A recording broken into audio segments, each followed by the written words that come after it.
और ये भी पॉसिबिलिटी है कि थोड़ा बहुत उनमें एंडोमेट्रियोसिस का कोई फैक्टर भी मौजूद हो। सो ऐसे पेशेंट्स के अंदर जो पीसीओ के पेशेंट्स होते हैं,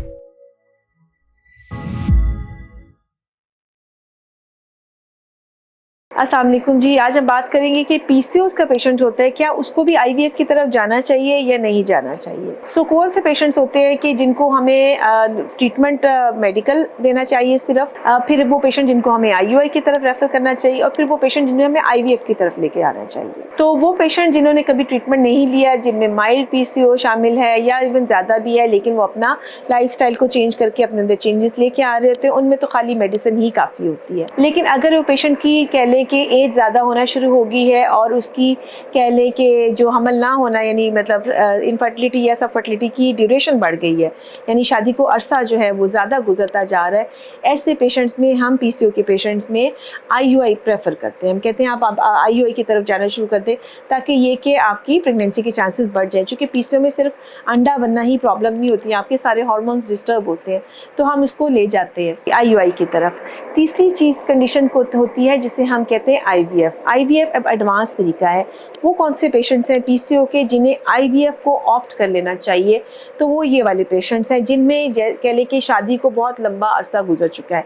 कह लें कि 10 साल का अरसा गुजर गया है, 8 साल का अरसा गुजर गया है, मल्टीपल ट्रीटमेंट्स वो ले चुके हैं, बहुत ज़्यादा उन्होंने इलाज करा लिया है और वेट भी कम किया है, लेकिन स्टिल वो कंसीव नहीं कर पा रहे। तो उन पेशेंट्स के अंदर फिर हम प्रेफर करते हैं कि अच्छा आप आईवीएफ की तरफ चले जाएं।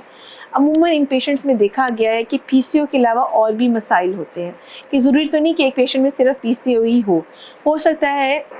कि हस्बैंड का भी कोई ना कोई प्रॉब्लम उनमें साथ चल रहा हो सकता है कि जो ट्यूब ज़ाहिर आपके टेस्टों के ऊपर ओपन आ रही होती है, समटाइम्स वो सही तरह काम नहीं भी कर रही होती हैं, और ये भी पॉसिबिलिटी है कि थोड़ा बहुत उनमें एंडोमेट्रियोसिस का कोई फैक्टर भी मौजूद हो। सो ऐसे पेशेंट्स के अंदर जो पीसीओ के पेशेंट्स होते हैं, जिनके अंदर बहुत लंबा अरसा जो है वो गुजर चुका होता है और वो कंसीव नहीं कर पा रहे होते हैं, उन पेशेंट्स के अंदर हम प्रेफर करते हैं कि अब आप आईवीएफ या इक्सी की तरफ चले जाएं।